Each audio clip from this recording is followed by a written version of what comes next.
Member of Parliament for Asokwa in Kumasi in the Ashanti region. Today is a special day for our dialogue because we have here with us very renowned, astute business corporations representatives who are here to share with us interesting ideas. Honorable ministers, excellencies, and distinguished delegates, dear colleagues, ladies and gentlemen, good afternoon once again. It is a great pleasure for me to be with you here today for the opening of this interactive dialogue on boosting sustainable value chains for land-based business.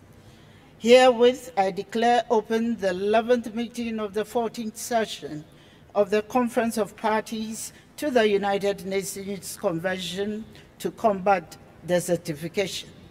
The COP President has kindly requested that I chair this meeting on his behalf. Ladies and gentlemen, the degradation of global drylands cannot be effectively addressed without unleashing the inherent economic potential of rural landscapes. This requires that the local communities enjoy clear economic benefits from the preservation and restoration of their natural environment. While traditional crops will continue to play a crucial role in food security for local markets, empowering communities to diversify their production and economic activities through the generation of new and sustainable income streams requires that innovative, inclusive, and entirely new value chains be created to unlock the potential of natural capital, while ensuring the restoration of severely degraded lands. There is huge potential to build sustainable value chains from products sourced in the drylands or from restored land. In this context, global and local business leaders can play a transformational role in linking smallholder producers in dryland areas to lucrative local and international markets, whilst creating revenues through dryland commodities. Governments also have a major role to play in delivering economic opportunities and food security, which could involve offering price incentive for environmentally friendly goods and services, cooperative marketing, and export subsidies, among other forms of support. Ladies and gentlemen, to foster dialogue as much as possible, we will first start with our distinguished speakers, and I will then open the discussions. I will take up 3 interventions from the floor before we will then further continue to exchange with our distinguished speakers. May I remind you, honorary excellencies, that opening interventions should be limited to 3 minutes. On behalf of the conference, I warmly welcome all our distinguished speakers today. I have the honor to introduce to you our 6 speakers. As I have already mentioned, they are well exposed, and they are going to engage us in a dialogue that will be fruitful for all of us. And I have the honor of introducing the first speaker, Mr. Bernard Giraud, President and co-founder of Livelihoods. And Livelihoods Venture is a social business located in Paris, which manages the livelihood funds supported by private companies who believe in working and learning together to effect change. Previously, he was the Vice President of Sustainability and Shared Value Creation for Danone. He played a pivotal role in transforming Danone into a social innovation pioneer by integrating social responsibility, and sustainable development in the company's core strategy and business practices. Today, he continues to serve as Danone Senior Advisor on Sustainability and Shared Value Creation. Bernard was also the former CEO of Corporate Social Responsibility, a leading European organization in the field of social responsibility. Next is Mr. Nick Salter, Director and co-founder of Aduna. Mr. Salter co-founded Aduna, a food brand and social business with a mission to create demand for underutilized African crops. Mr. Salter's focus is on developing new value chains that can connect small producers into the global economy. Prior to founding Aduna, Mr. Salter has worked in the technology, information, and aviation industries. He has held senior roles in international sales, marketing, and business development for Panasonic, Dun & Bradstreet, and United Business Media.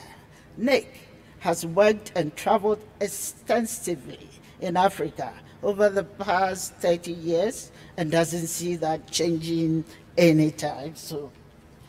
Then the third speaker is Mr. Francesco Lacamera, Director General of the International Renewable Energy Agency. Mr. Lacamera took office on 4th April 2019 and brings more than 30 years of experience in the fields of climate, sustainability, and international cooperation. Mr. Lacamera formerly served as Director General of Sustainable Development, Environmental Damage, EU and International Affairs at the Italian Ministry of Environment, Land and Sea. He is widely credited with having spearheaded international cooperation on issues related to climate change and the environment. He played a key role in bringing together multilateral organizations such as the World Bank, the African Development Bank, UNEP, UNDP, and FAO to develop joint initiatives designed to implement the Paris Agreement and the Sustainable Development Goals. The fourth speaker, Mr. Anil Jain, has served as Managing Director of Jain Irrigation since 1992. Mr. Jain is a veteran professional with over 30 years of experience in core strategic areas such as finance and banking, domestic and international marketing, strategic planning, horizontal and vertical expansion, and change management, enabling Jain Irrigation's successful expansion to 126 countries. Being an advocate for the cause of small and marginal farmers across the world, Mr. Jain has driven Jain's Irrigation's multifold progress while keeping the small farmer at the fulcrum of all its objectives and activities. Then we have our fifth speaker, Professor Chai Mantang, Chief Scientist, Alien Resource Group. Professor Dr. Mantang main research areas are environmental policy and integrated watershed management. He studied agriculture, forestry, land use, and natural resource management at the Central South Forestry University in China, Oxford University in the UK, and the Indian Forestry Institute in India. Chai Mantang worked at the Chinese Academy of Forestry from 1983 to 1996 in areas of plantation for energy, agroforestry, community-based natural resource management, and rehabilitation of degraded forest land. From 1997 to 2000, he worked at the International Network for Bamboo and Rattan, as the Special Assistant to the Director General and Programs Director of Outreach. Our last but not the least speaker is Mr. Tony Santonas, Director, Climate Smart Agriculture and Sustainable Landscapes, World Business Council on Sustainable Development. Tony is a British environmental scientist, starting his career at Deloitte, where he advised the private sector on climate change and corporate sustainability. He then worked in East Africa as a senior advisor on climate change for the Ethiopian government, Agricultural Transformation Agency. He now combines his skills at the WBCSD, supporting business on agricultural priorities for climate, land degradation, and biodiversity. In his spare time, Tony supports his family organic dairy farm. What a wonderful team we have here. Thank you very much, ladies and gentlemen. But we give a round of applause for our speakers.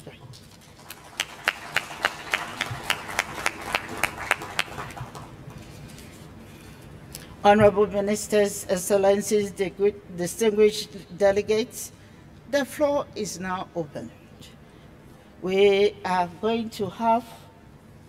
will now turn to our distinguished speakers. We will have 2 interventions from opening the debate, and then we will come back to our speakers to continue this exchange, as I mentioned earlier. And so I turn to my first speaker, Mr. Anil Bijain. What opportunities do you see in sourcing products for the dry land or restored areas? Thank you.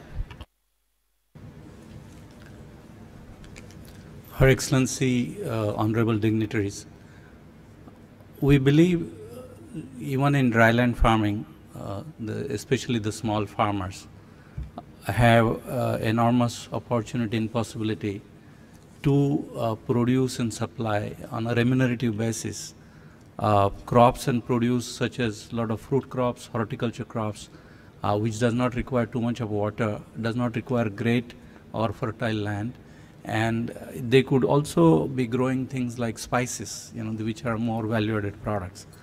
As a company today, we do buy from large number of farmers things like onion or garlic, various fruits, other vegetables, and this has been done on the basis of providing access to these farmers about the knowledge about in terms of technology, also providing them access to finance, and then provide them the market linkage in a model where they get a base price which will give them reasonable returns, and if the market price is higher for the commodities, they could be claiming a price closer to the market price. So with that kind of a unique model in terms of contract farming and relationship farming, one is able to ensure that even if farm size is small, in India we have a large number of small farmers, almost 120 million, but on an average farm size is only 1.18 hectares per farmer. It is possible that even with this small type of amount of land, a farmer can lead remunerative farming and can also earn economic prosperity which is required if it is served with all. Her Excellency, while we have been working and today we buy from all these farmers more than 500,000 tons of fruits and vegetables, we think a lot more can be done if we can create certain initiatives with the help of what one would call a cluster approach, where ability of farmers to absorb technology, one can create a good ecosystem, and then these product or produce can be taken to other markets. So just to give an example, we come from a region and area which is very dry, but we have been able to work with farmers where they can produce a lot of bananas. And today these bananas are also going into international market. Now this transformation, it has taken 2 decades for that to happen. But today in one single district, there is almost an economy of $400 to $500 million, or about 3,000 crore rupees, just with one single crop, which is getting sold in India and also now exports. And this has been done by small farmers and without degrading the land. The whole process of using certain amount of biotechnology, using drip irrigation or micro irrigation, through which you provide precision agriculture, and you reduce significantly the amount of chemicals, fertilizers, etc. These farmers are able to improve productivity of their land, produce more, earn more income, and create overall larger rural positive ecosystem.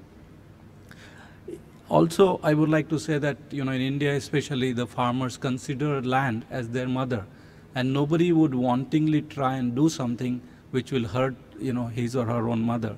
And therefore, what is taking place, the desertification or land degradation, is not something out of a choice. These farmers, especially dryland farmers, are unable to till the land because they do not have either access to resource such as water, or they do not just have the knowledge necessary to create the second crop and get that additional income. And we believe that if corporate world, business, everybody else comes together, especially the government also, one can create a system where the government can get its own return. The farmers definitely must get the return. They have the first share, I would say, of any value one would create, but one can generate the shared value in this basis. And I can also share with you, for example, we are also right now working on, for example, orange. In India, not very processed oranges are not grown. And we have worked with a new variety which we are giving to the farmers. And these farmers now would be growing oranges in India, which can be converted into juice and then can be sold into the urban and rural market. Now, that kind of possibility exists where you can create the crop and service the crops with the specific technologies allocated to agroclimatic zone. A lot of times farmers end up growing something which they may not be aware whether it is really good or not. Productivity levels are usually low. But in some of these crops we have worked, for example, sugarcane. Our farmers in India have been able to grow more sugarcane, almost 250 tons per hectare, compared to even Brazilian large sugar farms. Brazilian sugar farms are 100,000 acre, or 50,000 acre, like that. In India, farm size is 2 or 3 acres. But even these small farmers are able to do world level productivity if they are guided well and if they are given the tools of technology along with the assurance in terms of the market access to what they are doing. So I would say small can still be beautiful, and for the development of farmers and to create economic development, we do not need to take away anything from our land, which is a mother. In fact, we can nurture and give back more than what we take. Now, another example of this, Your Excellency, in terms of work we are trying to do, is that, when we think about rice, you're thinking, a poodle irrigation. So, rice is grown under the water, knee-deep water. We have experimented over the last 5 years to see that can you grow rice where you do not see any water whatsoever in the field. So you provide subsoil irrigation, you can save almost 80% of the water. And more important than that is that not only because you are providing this kind of a precise amount of water directly to the root zone, you're also stopping the topsoil getting eroded. That degrades the land. And you don't also have to use a lot of chemicals. That also degrades the land. So you avoid that. And also because you're doing this kind of irrigation under the soil, you also totally eliminate emission of methane gases, which is, so much more than even the carbon. So you can create a good ecological outcome. You can improve productivity by almost 15 to 20%. You can reduce the water footprint by 80%. On an average, to create 1 kilo of rice, it takes almost 3,000 liters of water. You can reduce that by 80%. And, that could mean a lot in a country like India, where almost 100 million hectares in 2 seasons is grown under rice. Another thing we are trying to do, Your Excellency, is that especially for dryland farmers, it's important, who in India, in a country like India, where there is only one crop being grown with the monsoon, we are trying to see that these farmers, how they can take a second crop, because they do not have access to water. So we are building this, what we call integrated irrigation projects, where you can bring water from 30 or 40 kilometers different area, and instead of open canals, you bring the water through a piped conveyance, and then you build the network inside the farms. And there, apart from water issue, most important also energy issue. Farmers do not have access to energy. They can't pump the water when the crops really need to irrigate. And there we have also come up with solutions of solar water pumps for these farmers, because in a country like India, we have 300 dry days. Sun is always out there, and the farmers can use that free energy, and that allows them also to be more productive. So ultimately, I would say that when we are looking at a complete solution for the small farmer, all the product and solutions, the entire system has to be devised on one way. You must mitigate the risks these farmers face, and the risk, and I think these small farmers are the biggest risk takers in the world. We as businesses take risk, but I think these farmers take so much more risk than we do. And it is important to note that when these farmers are taking the risk, the product and solutions we provide to them, we should be able to ensure that there is a huge amount of risk mitigation which takes place, access to knowledge, tools of technology, financial markets, in terms of the right time, right cost of capital, and then linkage to the market. So as a company, we have been able to reach to about 7 million farmers, and we have a long way to go, in terms of where one could go.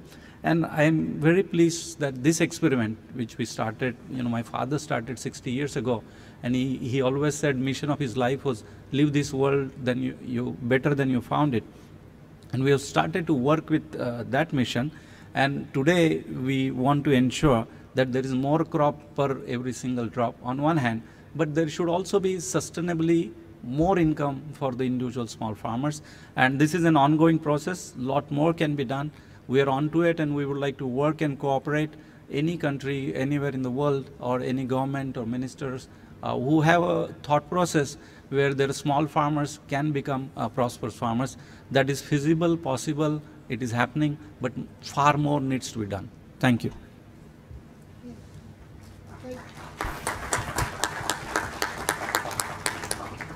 Thank you very much. I think we've all taken out note of one statement that he made, that we should leave this world better than we found it. And we can only do that through the application, identifying the right people to deal with, the small-scale farmers, look at the financial support that can be given, access to finance, and then the market, the price, and how they can sell their goods for. And all these things will support us with the attainment of improving on the arid land. Thank you very much. Our next speaker, I'll turn to Professor Chai Mantang. What steps are needed to ensure that environmental sustainability and social safeguards are built into global supply chain models? Thank you. Thank you, Your Excellency, the Chair, and distinguished delegation of the parties. So I'm sitting here on behalf of a private company. We're doing large-scale ecological restoration of the desert. I think a lot of our friends sitting here already visited us in the last session of the COP. COP 13 was Ardos, and some of our friends visited our sites. We spent 13 years, this year is the 31st years, to do ecological restoration in Kupuji Desert. It's the seventh largest desert in China, and also closest desert to Beijing. We are able to put the vegetation back to the desert in a total area more than 6,000 square kilometers. We built our special business model. So we have a booth here. A lot of the delegates and visit us, and they said, "Oh, you're a great company. You're very much socially responsible." We said, "No, you're right, but it's not the full story. We are a socially responsible company, but more importantly, we are doing ecological restoration at a large scale as a business." So the core concept of the company is we do ecological restoration plus. What's plus? Plus what? It's plus comprehensive land use. And we try to build up a longer and longer and wider supply chain or product chain your ecological restoration business. For example, we are set up, establishing large-scale licorice plantations. This is indigenous and native Chinese medicinal plants. And we're not only planting the materials and just sold help the farmers to sold out the raw materials. We built up a process industry of medicines, and even expanding to food industries to fully explore their economic value from the desert. And we can also do similar other plants. In the ecological restoration, we have millions and millions of hectares of shrub forests. And for most of the shrub species, we have to cut them every 4 or 5 years, and because they're going to die if you don't cut them. So we use the biomass to produce feed, animal feed, and to raise a new industry of animal husbandry. So there are a lot of different type of the ways to design your production chain of the ecological restoration, and you could do ecotourism. Particularly the big business we are doing is large-scale clean energy production. We installed 600 megawatt of solar panels this year, and there will be 1 gigawatt at the end of the year. So, and for the reason we are compared with the power companies, we are doing much more than that. Under the shade of the panel, we're still doing agriculture, use the land for crops, for animal feed, for animal husbandries. So it's just a simple idea. While you're doing this type of the ecological restoration, you cannot simply do ecological restoration itself. You have to think about how you produce your product chain, make sure your supply chain is important. And to make sure this one, there's one of the important technical innovations we have to think about. That means to develop technology is a low impact to the environment. For example, when you harvest your crop, the licorice is one of the examples, because most of the licorice we use the roots, and they go down to 4, 5, 6 meters. When you harvest, you destroy the whole ecosystem, soil ecosystem again. But we invited a very special technology to plant in the plants horizontally instead of the vertically. So the plants can grow in the top 20 centimeters on the top soil. So when you harvest, and the impact to the soil is minimum. So that's the technical innovation is important. And the second most important is the social safeguards. So we have to work with local communities to build a special partnership with local communities to work with them, because none belong to them. We have to build up the systems. So the ecological restoration or the green industries is a new fashion in China. We have a lot of state companies say, hey, we are doing infrastructures, can you help us? We can work together to put some green elements in our project.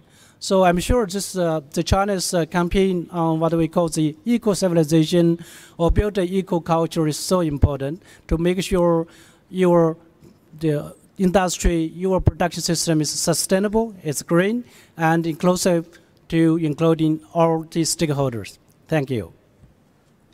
Thank you very much. Yes, Honorable Ministers, Excellencies, distinguished delegates, the floor is now open. Delegations wishing to take the floor are reminded to press their microphones only once.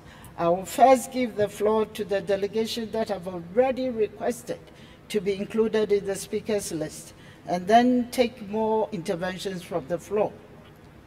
I give the floor to the distinguished representative of Namibia. Thank you very much, Madam Chair, distinguished delegates, ladies and gentlemen. It is my distinct honor to take the floor at this interactive dialogue on boosting sustainable value chains for land-based business. Namibia strongly believes that the concept of sustainable food value chains can pave the way for sustainable land management, drive out of poverty and ensure environmental sustainability in developing countries. Communities living in the harsh and already marginal agro environments often depend on indigenous natural plains for their livelihoods, and the challenge is to support them to sustainably benefit from these natural resources. Sustainable wild harvesting and trading of indigenous natural plains has the potential to contribute significantly to the alleviation of rural community poverty and the conservation of natural resources in the rural communities. Typically, it is the poorest of the poor, and the more often women living in rural areas that depend on indigenous natural plains to improve their food security and are increasingly engaged in the commercialization of these products to improve their livelihoods. The positive impact and the economic value of natural products on the conservation of indigenous natural plains in Namibia is widely recognized with the government, civil society, and the community leaders alike. Commonly managing resources as well as rural communities increasing, assuming more responsibility for the sustainable use and the management of these natural resources. Ladies and gentlemen, Namibia is committed to ensure the maintenance of health ecosystems on which rural communities and households manage their livelihoods. This complements the national growth at home strategy that promotes and supports value addition, upgrading and diversification for sustained growth, securing market access at home and abroad, and improving the investment climate and conditions. The commercialization of wild and produce food could lead to diversification of income generating opportunities for rural communities in Namibia, encourage better use of these natural resources, and make a positive contribution of farming systems and household food security, which stimulating the development of small and medium-sized enterprises, supporting harvesters to form organized produce groups which are able to negotiate contracts directly with exporters will ensure better income generation and food security in rural communities. The government of Namibia will continue mobilizing resources to capacitate communities to develop a more in-depth understanding of food production and the processing industry, and work towards a consistent and effective supply chain, while simultaneously ensuring that such production processes do not harm the land in particular and the environment in general. Ladies and gentlemen, in conclusion, the Namibian government is actively creating a conducive environment climate to increase the number of business operators in processing, quality testing, and bioprocess prospecting, and support a market-driven development of the locally produced food and the processing of indigenous natural plants in order to increase the number of collaborative projects with organizations in use markets. We believe in so doing, the quality and the quantity of Namibian produced food and the biodiversity-based ingredients will be improved, and the capacity of our national institutions to meet national and international Honorable standards. Representative, could you please bring your statement to a close? Thank you for your humble attention. Thank you. I'll now give the floor to the distinguished representative of Ecuador. Thank you. Hi, good afternoon. Promote sustainable value chains for land-based business activities. Agricultural production in the supply chain consists of activities related to the production of raw materials, including the provision of inputs. The national vision in this context is to enhance the image of the agroproductive Ecuador, showing the world its agricultural heritage and positioning itself as an international producer of high quality and sustainable products. For this reason, Ecuador is sold to the world through the premium and sustainable brand, which frames a set of certifications such as free of deforestation. Through the Pro-Amazonian program, with the support of UNDP, actions are being carried out to support and promote the improvement of productivity and quality of products in Ecuador in a sustainable way, both economically and socially, as well as environmental. Based on its regulatory framework, environmental and agricultural, as well as international commitments in relation to climate change and the environment. Ecuador presents the path taken in recent years, using a basis the results obtained in reducing deforestation and advancing the results of coming years in the sustainable sectoral jurisdictional approach, becoming a leading country globally. Free from poverty. The generation of public policy for commercial agriculture and peasant family agriculture has as one of the primary objectives of improving the living conditions of the population. For this reason, within the plans, policies and projects that MAG is in the process of implementing the methodology of the traffic light of rural family in development, with the objective of monitoring the impact that these plans have on the improvement of conditions of life of small producers while contributing to the eradication of poverty. Empowerment of rural women. Through the investment project Characteristics of Women in Rural Family Farming in Ecuador and proposal of public policies differentiated for the sector. It will seek to make visible position the role of rural women in peasant family farming through the establishment of a differentiated public policy implementation agenda and analysis indicators that go together with the proposal with a gender-focused approach. The project aims to set a precedent for capacity building from government public policy. Quality and traceability. The concern for obtaining healthy and food which is produced respecting the environment and the well-being of workers, and having good practices use the territory regarding the non-use of pesticides and products which are harmful to health. In addition, for which, Agency of Phytosanitary and Animal Health Regulation and Control of Ecuador has implemented good agricultural practices, which constitute a set of principles, standards, and technical recommendations applicable to the production, processing, and transportation of food, aimed at caring of human health, protect the environment, improving the conditions of workers and their families. Additionally, the cooperative model is being promoted among small farmers, which allows its members to benefit from economies of scale to access inputs and market products, share equipment, access to technology, generation of sectoral strategies, and strengthening country, establishing a collective voice of greater negotiation.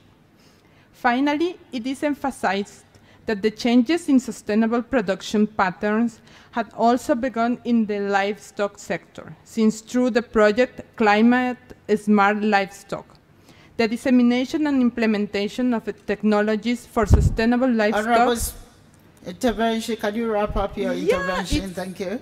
Yeah, I will do the 30 seconds. Thank you so much. It has been promoted on the monitoring of greenhouse gases and the adaptability of livestock system. Thank you so much, President. Thank you very much. Can we have more questions or interventions from the floor? There's Finland. May I have I give the floor to the distinguished representative of Finland. Thank you. Madam Chair, ladies and gentlemen, we are discussing a truly transformational theme here, linking land-based businesses, including those of very large poor rural populations to sustainable value chains is an important key to economic and social well-being, as well as to healthy land and climate.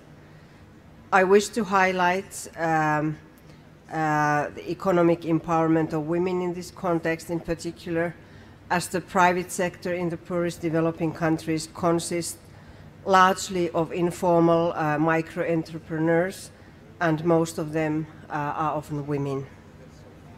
They often have less access to knowledge and information, less contacts and physical access to markets. Rural farmers, producers, traders, and many of them indeed women, need training and better capacities to allow them to take advantage of opportunities in the national and international economy.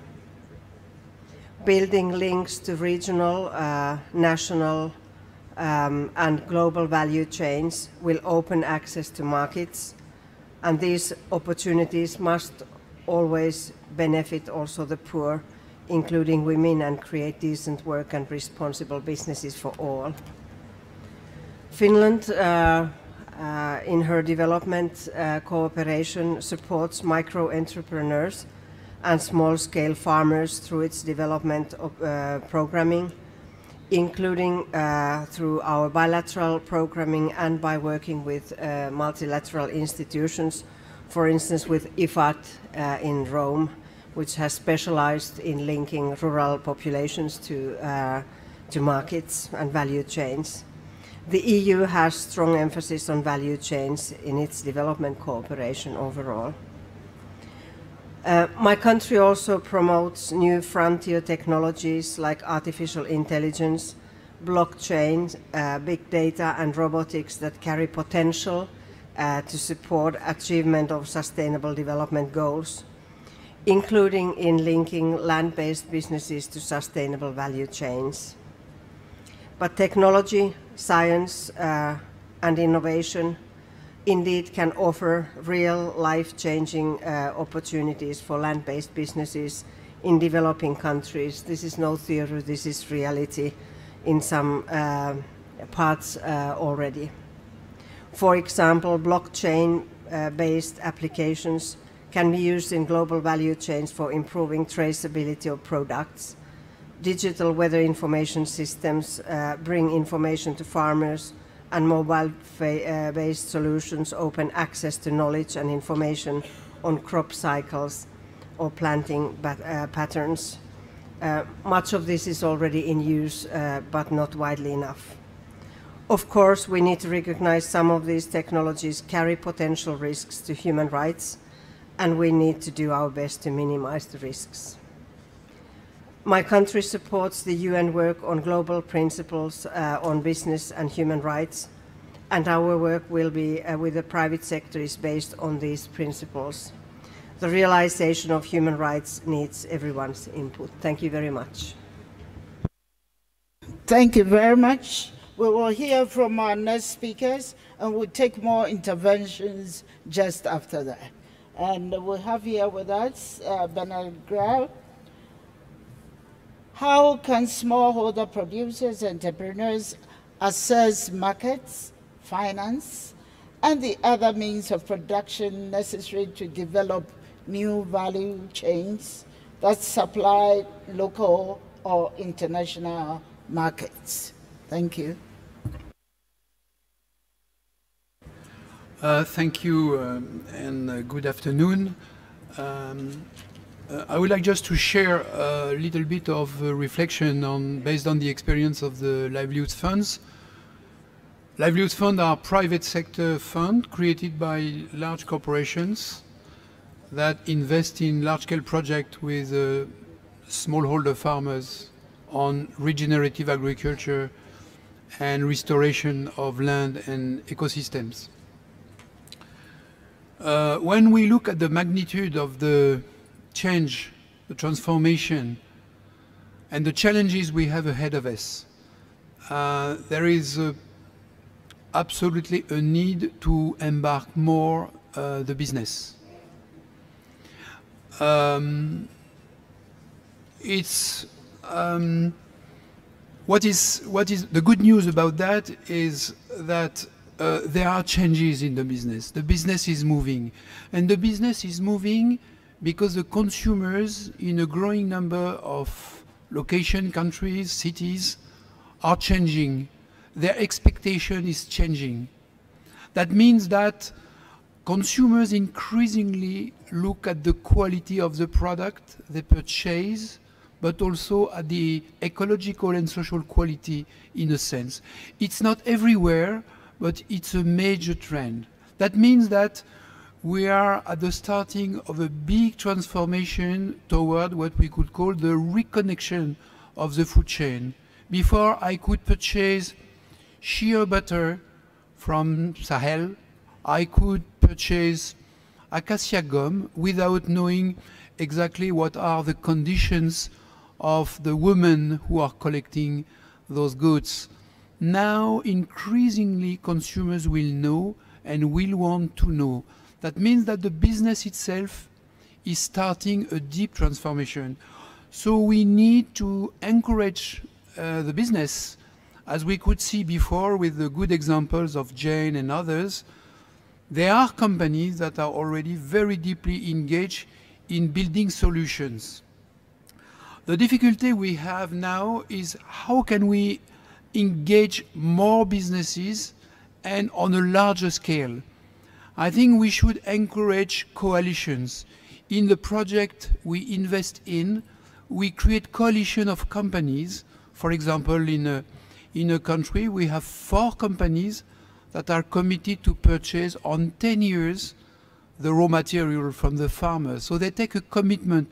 So they give time to accompany the transformation of the farmers. So we need to encourage those, what I could call hybrid coalition, made with businesses, but also government, research, and NGO. The second thing I would like to emphasize is the financial instrument. We need, of course, to inject more financial resources in the small farms. Today, most of the money is invested at processing level. We need to reach the ground. And for that, we need hybrid ecosystem financial tools. Farmers invest a lot. Business can invest, and the public sector already invests. How can we join forces? I would say also that we need probably to stop incentivizing what I call wrong practices. In some countries, we want and we invest in projects to foster regenerative agriculture, but we have against us public money that incentivize chemicals.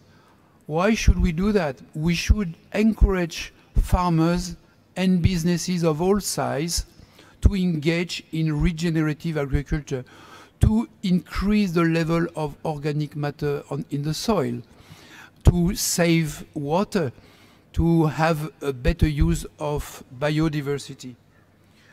I would like also to say that technologies are absolutely necessary, but they are not everything. I think the most important factor are the people themselves, the farmers. And in many places where we invest, we can see very little effort to help farmers, and particularly the youth and the women.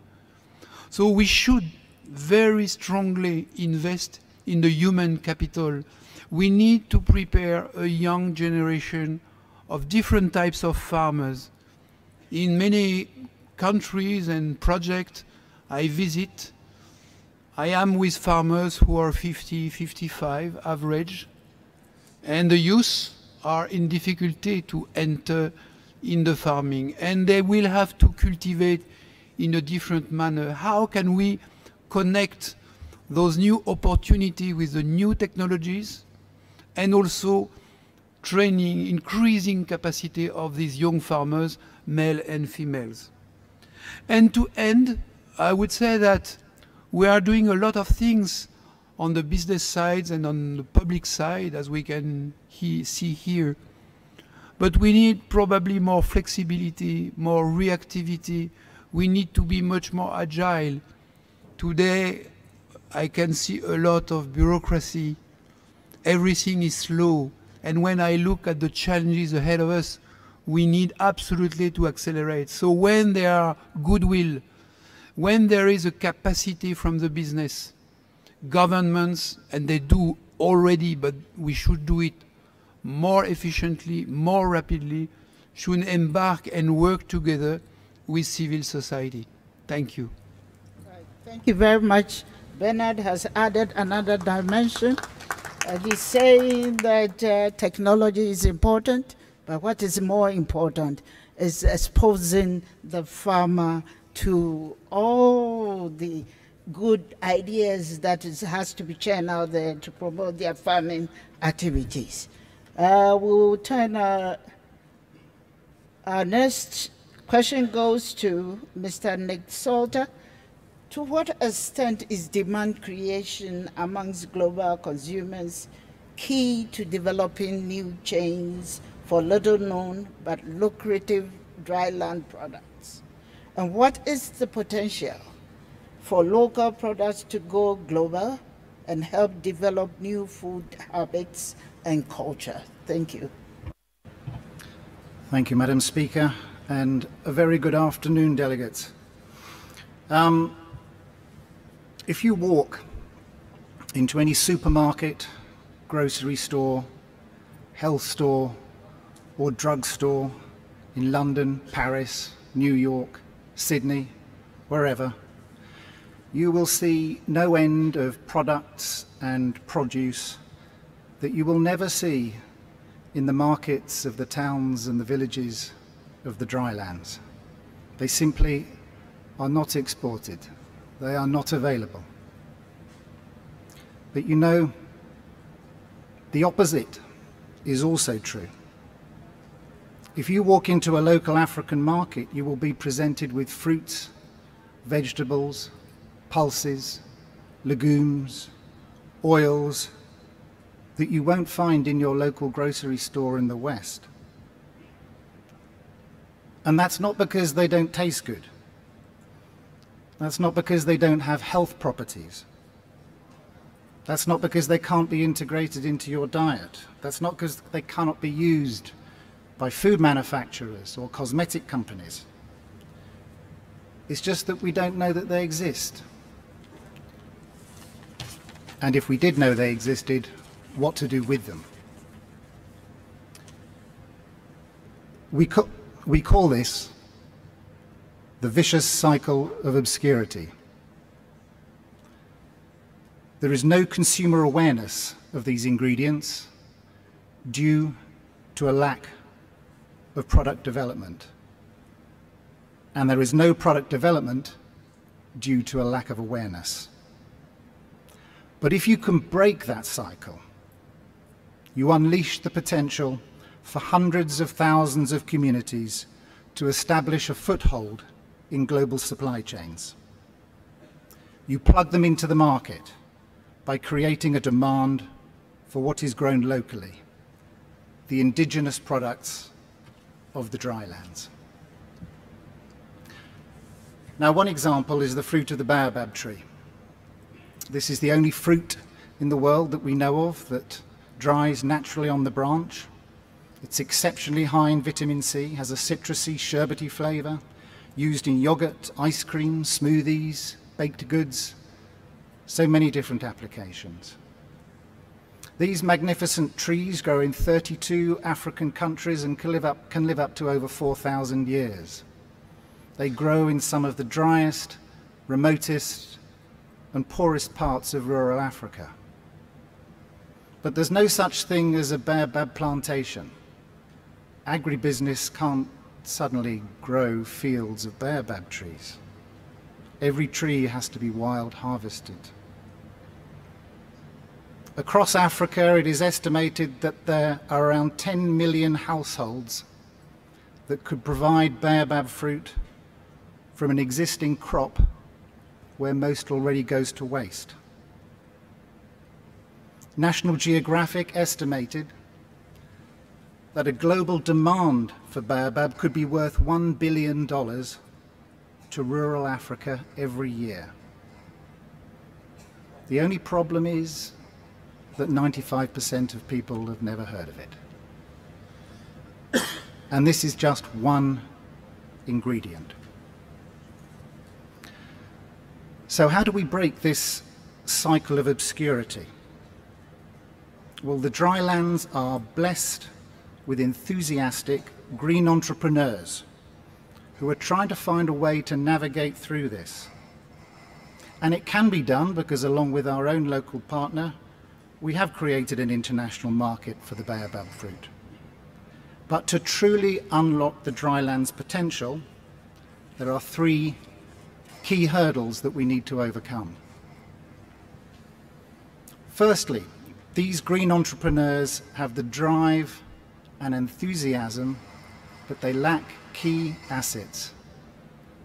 These can range from knowledge, skills, management, equipment, someone to come along and repair the equipment when it breaks down, funding, certifications, and knowing how to produce their products, their produce, to an international standard to attract global buyers. Bear in mind that there is nothing in that list that cannot be addressed with the right focus. We talk about engaging the private sector, but let's not forget that these entrepreneurs are the private sector, and they need to be engaged first. The second challenge is a complete rethink on how we spend and donate to on-the-ground activity for long-term economic sustainability. In any fully functioning value chain, there is a finely tuned balance between supply and demand. By focusing all our attention on equipping women's groups, cooperatives and farmers and teaching them how to grow a crop or plant trees, we lose sight of the fact that there may be little potential beyond the local market. We mustn't fall into the mission trap where we focus only on the social and environmental aspects and not enough on economic sustainability. To encourage you and I to buy this produce that we've never heard of requires consumer education in the buyer's market. That means PR, press, sampling, advertising, social media, celebrity chefs. Not the usual items that you would expect to see on a typical aid project budget. Consumer awareness is one of the most important elements in this value chain. Remember that demand will almost always find a source of supply and a source of sustainable supply. But supply itself will often fail to find demand. And thirdly, we need scale. We need massive impact, not playing at the edges. We need buyers that have the capacity to kickstart economies and to develop new markets. In short, the world's large food, beverage, and cosmetic companies. The reality, though, is that this has to be a top-down initiative from business leaders, as well as your good selves. There are too many reasons why the research and development departments, the procurement teams from consumer product companies cannot buy from a drylands producer, not in isolation. Quality, consistency, availability, security, these aren't issues that can be left for the producer to solve. We need innovative, collective thinking as to how these hurdles can be overcome. We're living in a time when there has never been a greater interest in new foods, new cosmetics, new ingredients, new pharmaceuticals. As Bernard mentioned, we have a new generation of curious millennials demanding accountability, traceability, and ethical supply. it's a huge opportunity. We need new models and partnerships that allow producers and buyers to sit around the same table to find solution and develop real value chains. There is a saying that you do what you always did and you get what you always got. Let's unleash some of this potential and do something different. Thank you. Thank you very much. With the last message, I give the floor to the distinguished representative of the African Union.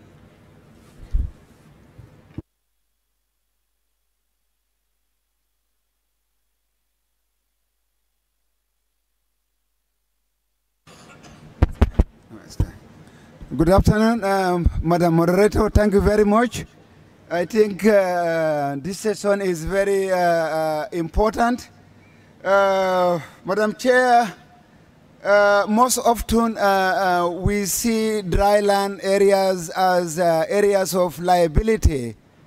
And then I think this is one of the causes of increased rural-urban migration, and then which is also leading to general marginalization, socially and economically, of the rural areas, in particular the dryland areas. But Madam Chair, contrary to this public perception, dryland areas are indeed areas of investment. They are areas of opportunities. For example, in Africa, and I believe in many other parts of the developing world, most of the food is produced in dryland areas. The livestock production in Africa is of great economic importance, and most of it is done in the dryland areas. In order to boost livelihoods on sustainable basis in the dryland areas, the African Union Commission, in partnership with our member state and also many of our partners here today, we have in the last 10 years organized a series of what we call Africa Dryland Week. The purpose of this week is to promote investment, is to draw attention to the potentials in the drylands, to deal with the negative image that dryland areas there is no hope, but we must try to change that negative narration. So in order to do that, we've been organizing this dryland week. We were in Namibia, we were in Chad, we were in Senegal, and then we are now discussing with the Kingdom of Morocco to organize the next edition of the African Dryland Week next year. The idea is to convince, to persuade governments and the private sector to invest in the drylands, to promote livelihoods that are sustainable, so that we can deal with this challenge of rural-urban migration, the general degradation of dryland areas. I want to thank you very much, Madam Moderator. Thank you very much. I give the floor to the distinguished SECAP, the representative of SECAP, please.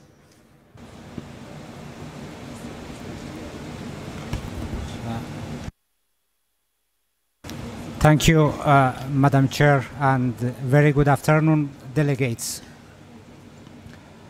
I'm speaking on behalf of South Asia Cooperative Environment Program, known as SACIP, which is an intergovernmental organization consists of 8 member countries of South Asia, including India.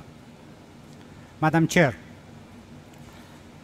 we have produced more chemical fertilizer to support the farmers to produce more food and to boost the value chains of their products.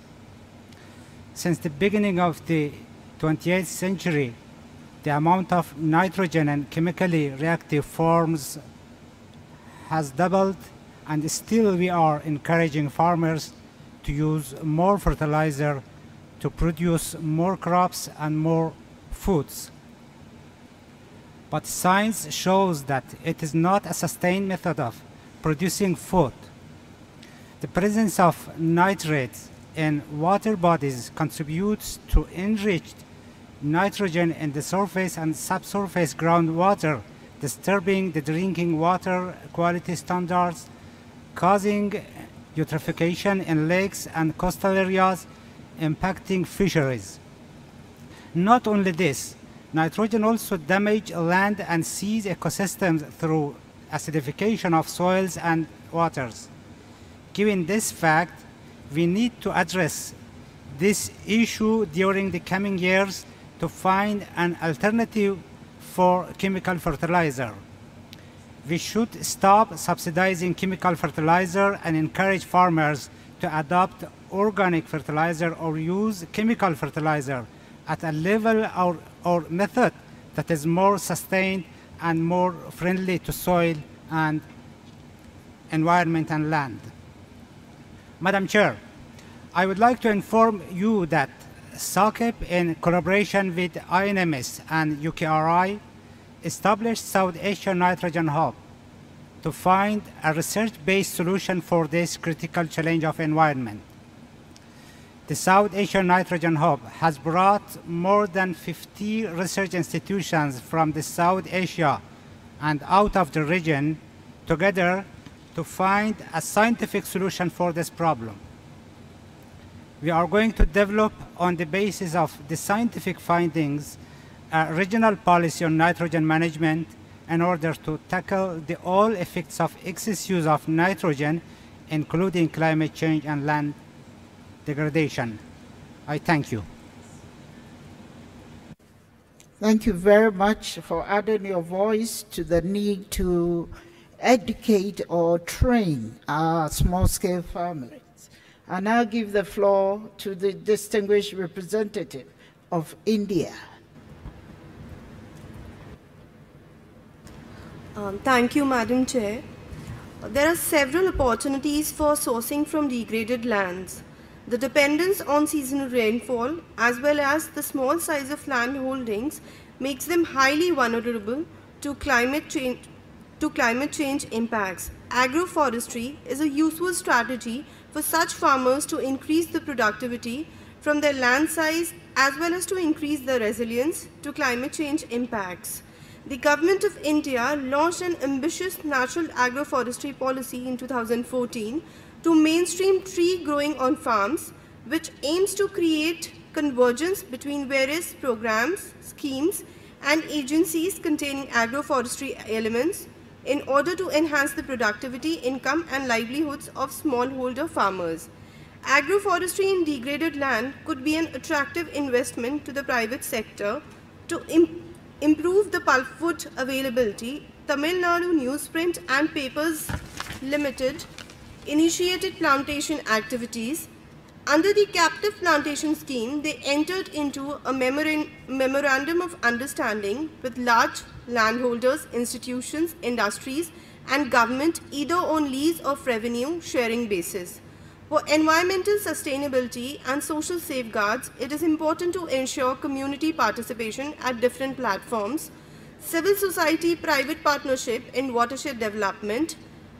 Tirunelveli district is a farmland in the hot Karispalti of Tamil Nadu state of southern India, which depends on rain for cropping. The terrain is slopey and the rainwater runs off without percolating into the soil and recharges the groundwater table.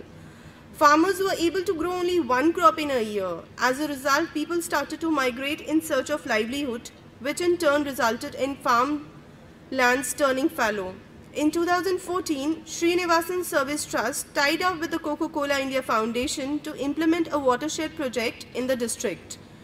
They built check dams, leveled the slopey terrain to prevent rainwater runoff, duck ponds, and also assisted farmers in setting up drip irrigation systems.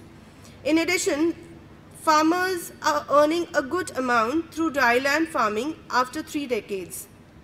A decent growth of agri-startups in the country has been observed in 5 focus areas: supply chain, infrastructure development, finance and related solutions, farm data analytics and information platforms.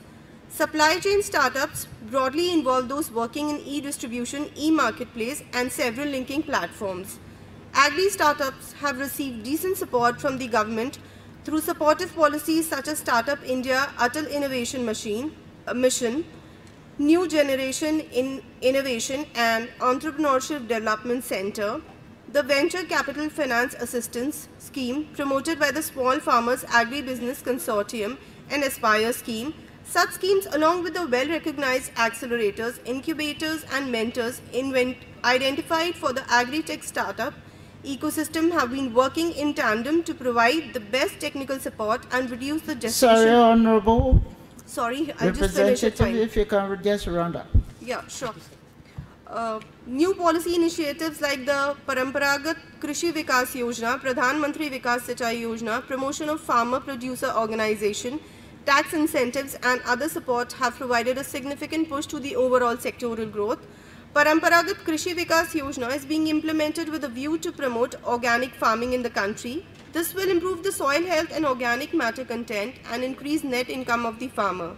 These two key initiatives not only promote the sustainability of agricultural practices, but also ensure risk mitigation measures for the farmers. Thank you so much. Thank you very much, Honorable Representative. And we'll continue the dialogue with our speakers and discuss the risks and opportunities for private sector investments in the drylands. And move on to my next speaker, Mr. Francesco Lacamara. What do you see as the bottlenecks and risks that may hinder private sector investments in the drylands? How can these be addressed? Thank you. Thank you, Madam Chair. And I would like to take the occasion to thank the organizer for having the voice of ARENA to be heard in this conference. Allow me, in responding to your question, to try also to frame the moment this discussion is taking place, and to consider that this important COP is coming just 1 week before the climate summit that will be take place in New York next week. So it's important that when we talk about the private risk in drylands, we pay the due attention to the energy problem. You point in your introduction 2 key points. One, that we have to discuss how to secure growth and how to secure food security. Yesterday, in a panel on the World Energy Council, all people at least agree on one aspect, that for any kind of growth, so also grow in agriculture, energy is needed. The fact is how we can match this need of energy with the objective goals of the Paris Agreement that are also goals towards the agriculture sector has to work too. Just to give a few examples, if you don't have a cool chain that is in place, how private investor can really go and invest in Sahel, for example. If there is not a way to conserve the food for sending to the market. I have been very interested to hear about this vicious obscurity cycle. The fact is that naturally we have to make the supply to be aware, the demand to be aware what we can supply. But the fact is that also the supply can be ready to go to the markets, and may take place. So my point on this is that when we talk about sustainable value chain, it means that sustainable energy has to feed it. And due respect, I think the transformation that we are experimented in these years is led and guided by the renewable energy. We are experimented a rapid decrease of the cost of energy produced by renewable. Just to think that in the last 8 years, except 1 year, the installed capacity of renewable energy has outpaced the installation of traditional plants. We know that if we want to stay in line with the Paris Agreement goal, we have to six-fold increase the share of renewable energy by 2050. So it's a very ambitious goals, and agriculture has to work on it.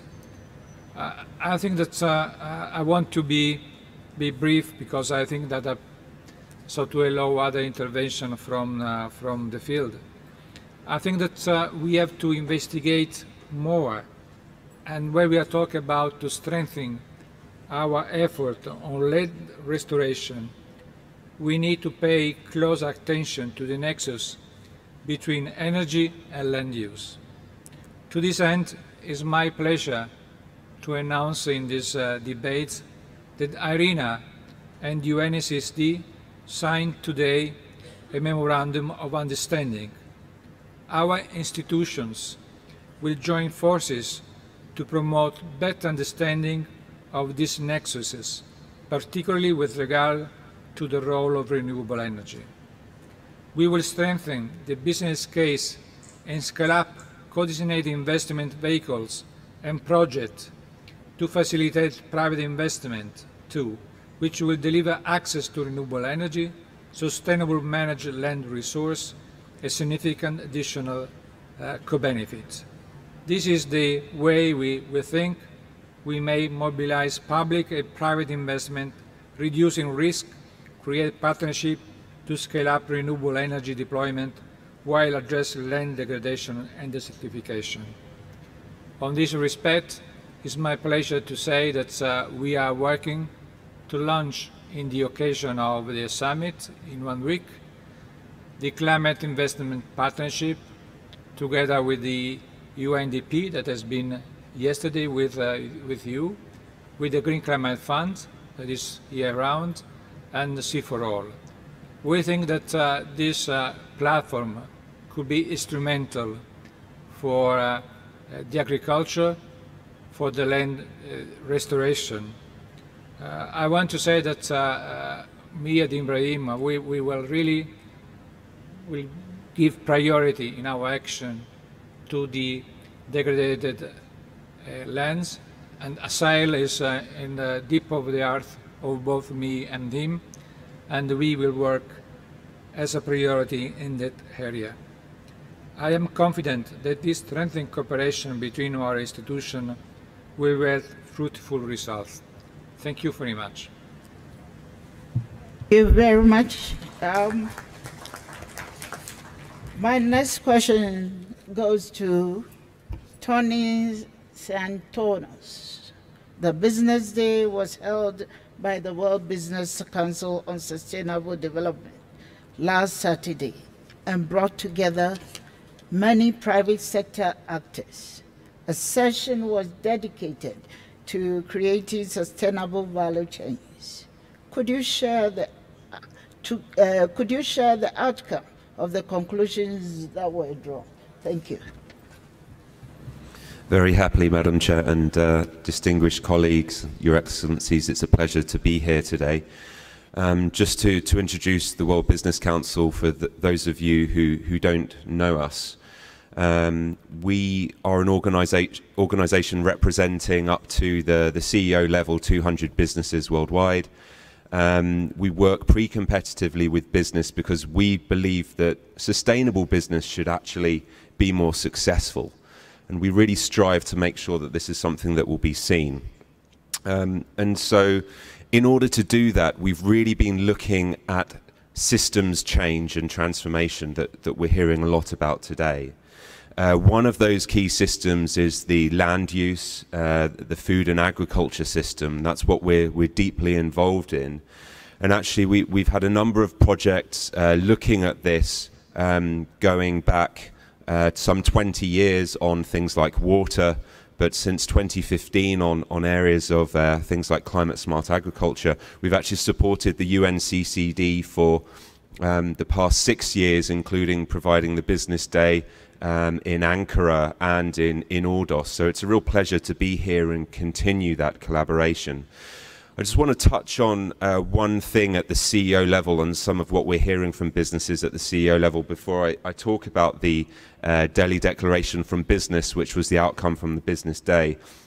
This summer, we embarked on an investigation to understand how the transformation of these food and land use systems looks by interviewing 50 CEOs and partner organizations that we work with. The reason that some of the results we've seen were really shifting things seriously for business is because business needs a social license to operate. It does not make sense for business, much like Mr. Jain said, to not be looking after the land on which it works, to not look after the farmers for whom it receives produce and for whom it also relies on as customers. And so that social license to operate is something that businesses are really cognizant of, and we are supporting our CEO member companies to guide them on what that process actually looks like. And there's a few things that I want to touch on from this perspective. Firstly is in the importance of agricultural transformation. We've heard a lot here today about how to look after soil, how to use water resources to the benefit of farmer communities and also to livelihoods. We're seeing a real shift in that market. We're seeing the importance of precision agriculture, of making sure that the business case is really made for looking after soil health. And we published a guide in this respect last year to talk about the importance of soil from the perspective of livelihoods, of carbon sequestration, of building resilience.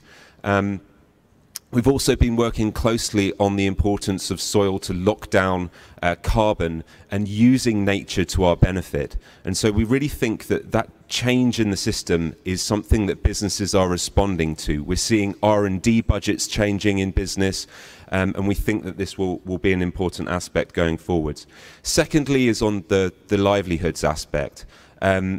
Businesses know that we are facing a big challenge around climate change. We're looking down the barrel of potentially 2 or 3 or 4 degrees right now in future. What will agriculture look like? We need to be prepared for that, and we know we need to build the resilience of communities who are at the front line of climate change and farming communities, and the land and degradation that brings about. But at the moment, businesses don't know how to value that risk.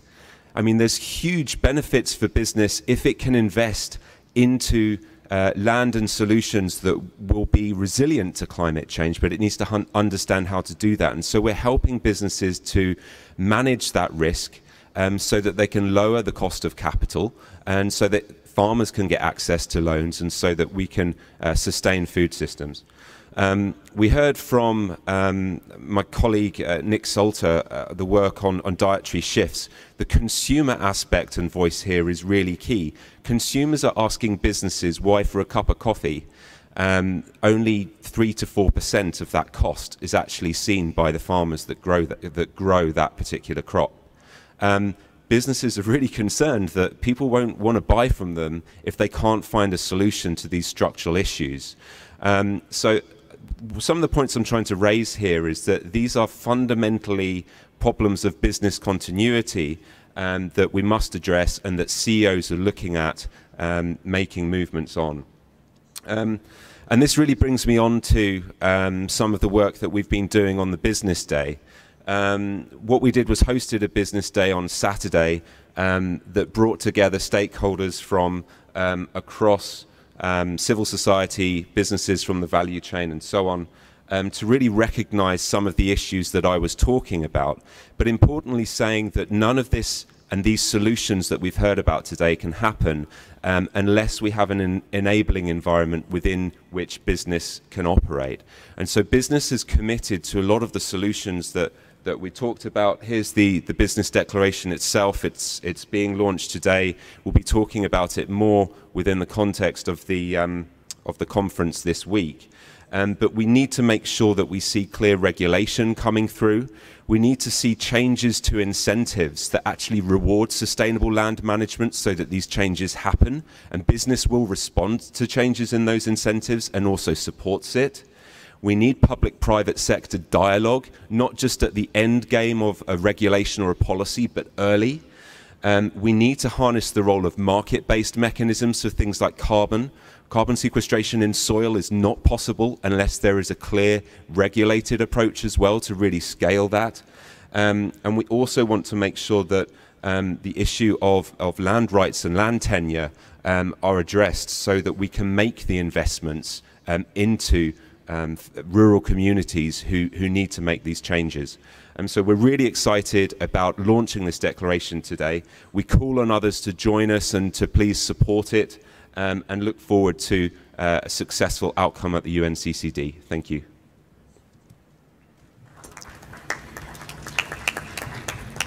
Thank you, ladies and gentlemen, distinguished delegates. Let us give a big round of applause to all our speakers and those who also gave us interventions. We will not take more interventions due to the time constraint.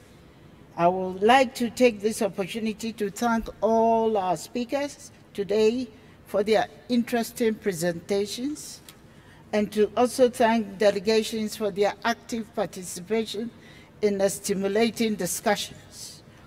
Let us look at some of these take-home points. We have identified hurdles to overcome, which are lack of knowledge, equipment, capacities, and funding of farmers and green entrepreneurs. And then we're looking at all stakeholders, businesses, government, farmers need to come together to create shared value, to encourage businesses in building solutions, and also to create financial instruments that will bring resources to farmers. We're also looking at the key to invest in human capital, in women who represent the majority of farmers, youth that is in the new generation of farmers, and also, lastly, to bring sustainable value chains to scale the skill that we need. We will have to focus on economic sustainability of value chains, engage the big businesses, and work on demand, not only supply, and for supply to meet the demand. I do not intend to capture all what was discussed. I do not, today, I will present a summary of our discussions today at the closing ceremony of this high-level segment. Honorable Ministers, Excellencies, and distinguished delegates, we have now come to the end of our interactive dialogue on boosting sustainable value chains for the land-based business. The interactive dialogue is adjourned. Thank you.